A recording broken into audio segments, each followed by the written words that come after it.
Welcome back. Welcome back. Your man Diamond K in here, of course. The Diamond K Show on firetelevision.com. And sad news to report, legendary actor from the golden age of Hollywood, Sidney Poitier, whose barrier-breaking career spanned more than 7 decades, died last night. He was 94 years old. In 1964, he became the first black man to win an Oscar for the Best Actor for his performance in Lilies of the Field. Some of his other major films of the decades were, of course, A Raisin in the Sun, To Sir with Love, In the Heat of the Night, Guess Who's Coming to Dinner. Many of his best-known films explored racial tensions as Americans were grappling with social change that was brought on by the civil rights movement. So he was an activist. He was putting in that work. So his movie struggled for distribution in the South, in America, and his choice roles limited, to what these white-run studios would produce. There were certain roles that he just would not take. And racial taboos, for example, precluded him from most romantic parts.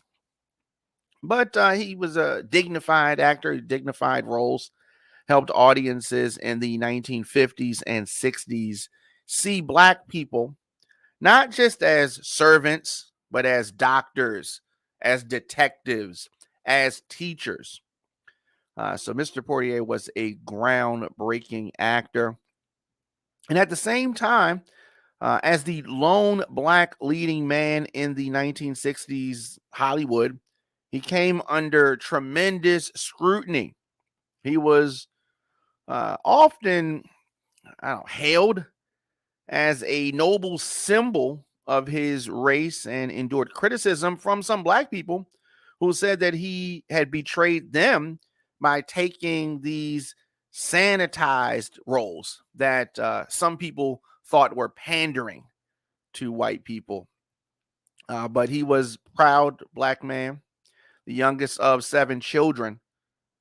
Poitier was born several months premature in Miami on February the 20th, 1927.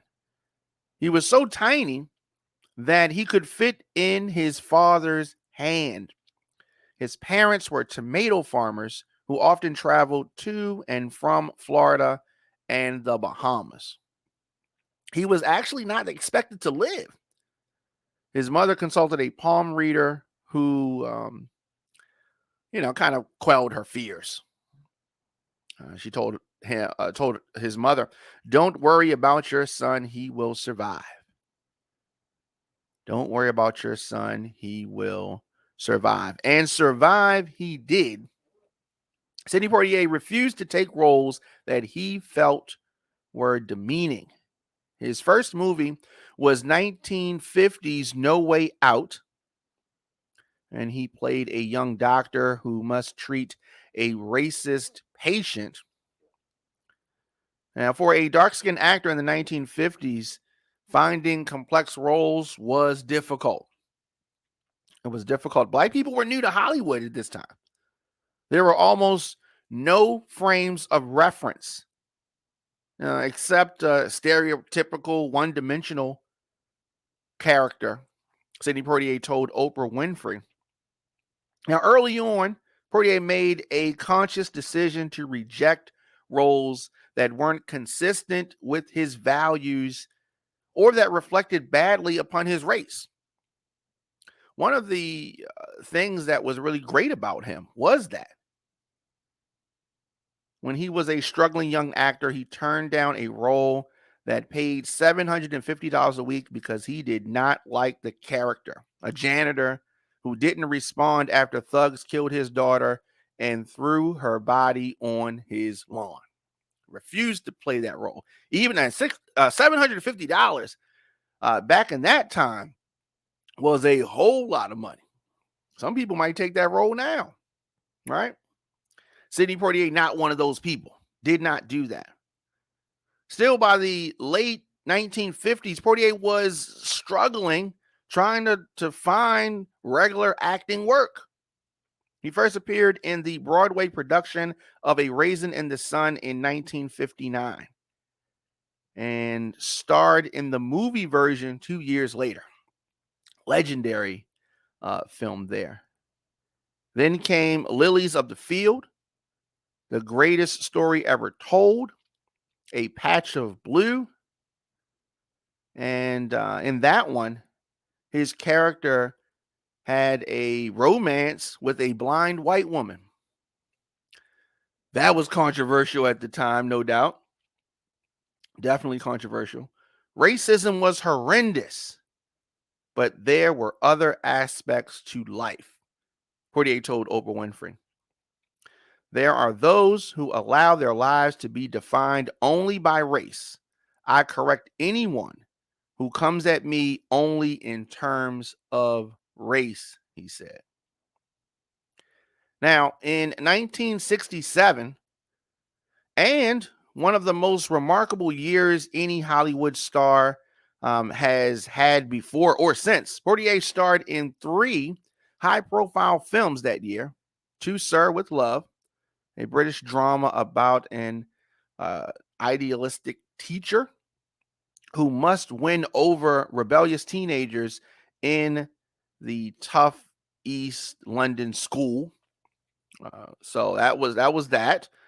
Now, at this time, Poitier was commanding a whopping $1 million a movie.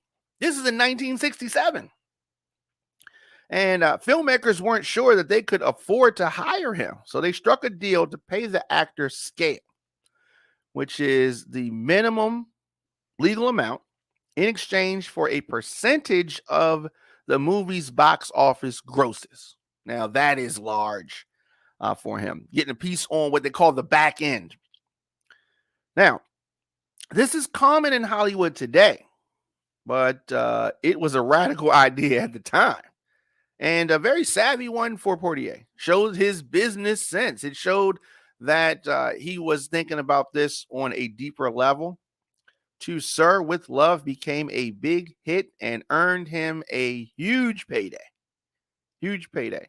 Next up was In the Heat of the Night, which gave Poitier his most enduring role. He played Virgil Tibbs, a homicide detective passing through Mississippi when he was detained by a bigoted white police chief as a possible suspect in a murder. So Tibbs reluctantly agrees to stay and help solve the case, and the two men eventually find a mutual respect. So groundbreaking role here. The movie gave Poitier his most famous line, "They call me Mr. Tibbs," he said. And that was that cry for respect after a demeaning slur that the white actor's character said. I mean, there were a lot of memorable scenes in that movie, just legendary. But, you know, there was the Guess Who's Coming to Dinner, another, message movie. You know, want to use that one, message movie. And this was about racial tolerance, in which his doctor character must persuade Spencer Tracy and Katharine Hepburn's characters to let him marry their daughter. The movie was released only 6 months after the Supreme Court made interracial marriage legal in this country. So this was groundbreaking, truly groundbreaking. But around the same time, some Black people began grumbling that Poitier's saintly, non-sexualized characters bore little resemblance to the complex realities of African American life. They said all the roles that he plays, everybody ain't like that. Let's show how we are, and we are a lot of different things. So there was that criticism. And I'm sure that he, being a proud black man, did that kind of stung. Some of the criticism stung. And there was, this is 1967. 1967. So a black playwright, Clifford Mason, in a 1967 New York Times column, argued that Poitier played essentially the same character in every movie.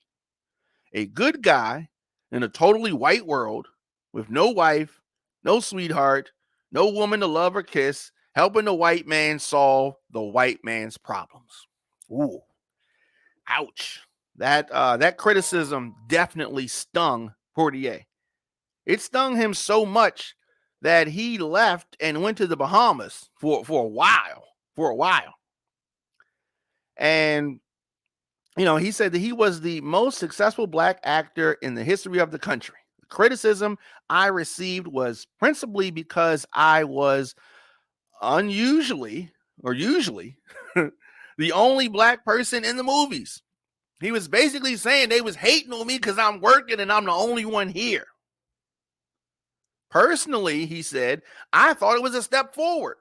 This is Sidney Poitier talking about this time.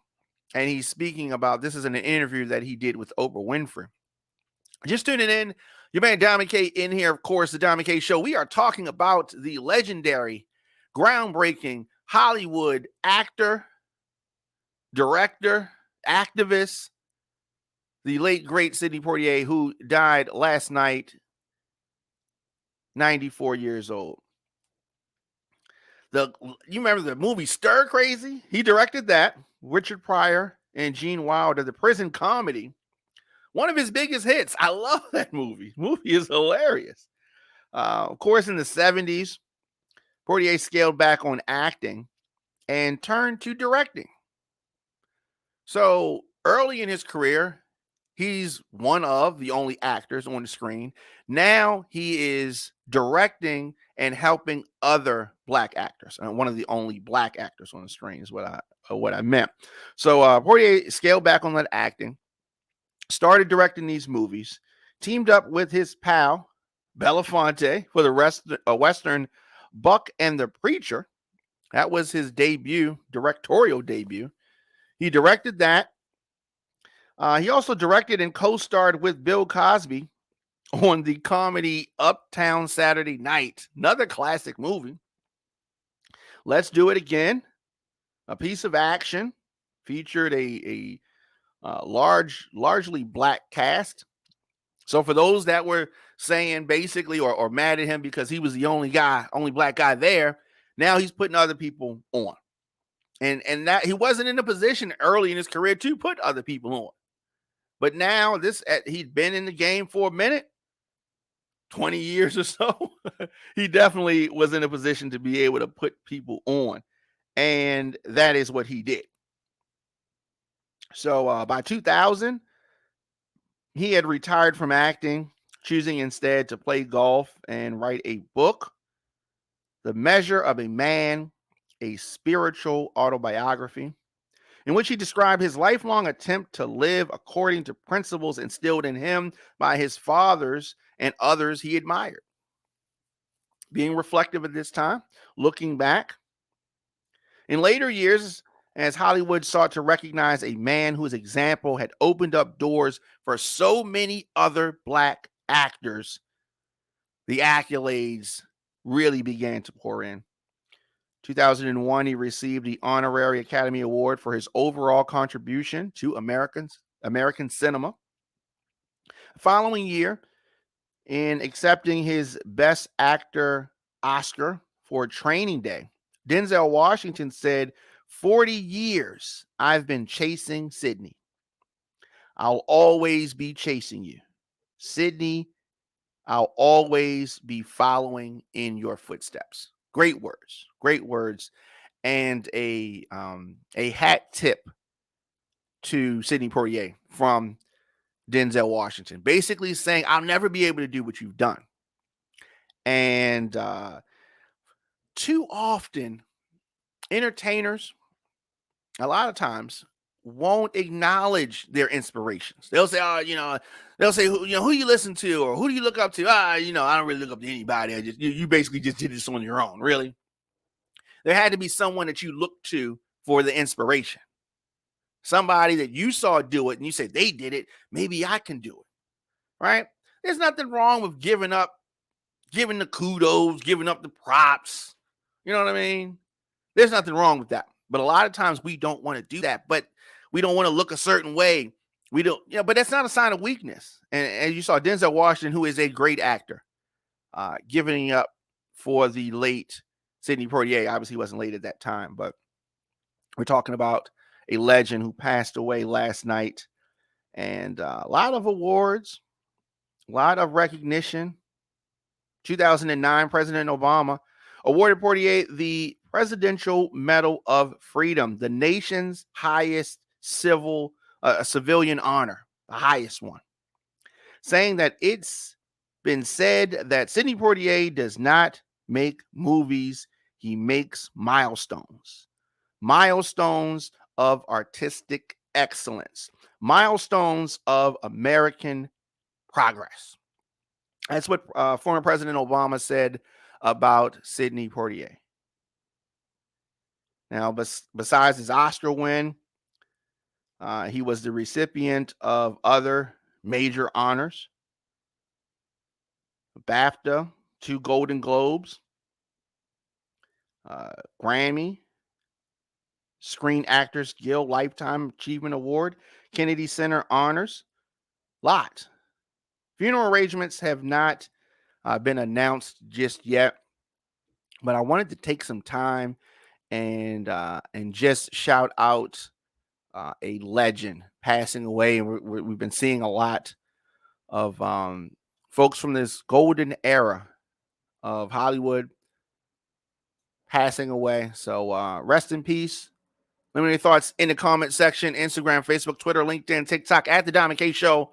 Of course, onfiretelevision.com. I am here daily, 8 a.m., 8 p.m. If you miss any episodes of the program, Apple Podcasts, of course, Spotify, Stitcher, Google Podcasts, WRF Radio app, youtube.com/DJ Diamond K. I will be back 8 p.m. tonight for more of the show.